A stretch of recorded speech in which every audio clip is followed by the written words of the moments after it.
یعقوب کے والد ابراہیم بن سعد نے ابن شہاب سے باقی ماندہ سند کے ساتھ عمران سے روایت کی کہ انہوں نے عثمان رضی اللہ عنہ کو دیکھا۔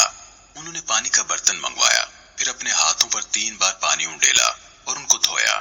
پھر اپنا دایاں ہاتھ برتن میں ڈالا اور کلی کی اور ناک میں پانی ڈال کر ناک جھاڑی، پھر 3 بار اپنا چہرہ دھویا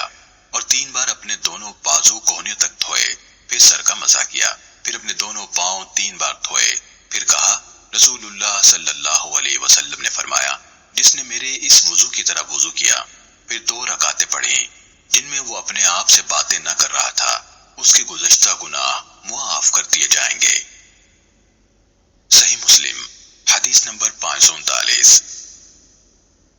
جریر نے ہشام بن عروہ سے، انہوں نے اپنے والد یعنی عروہ بن زبیر سے، انہوں نے حضرت عثمان رضی اللہ عنہ کے آزاد کردہ غلام عمران سے روایت کی۔ انہوں نے کہا میں نے عثمان بن عفان رضی اللہ عنہ سے سنا، وہ مسجد کے آنگن میں تھے اور عصر کے وقت ان کے پاس مؤذن آیا تو انہوں نے وضو کے لیے پانی منگوایا، وضو کیا، پھر فرمایا اللہ کی قسم میں تمہیں ایک حدیث سناتا ہوں،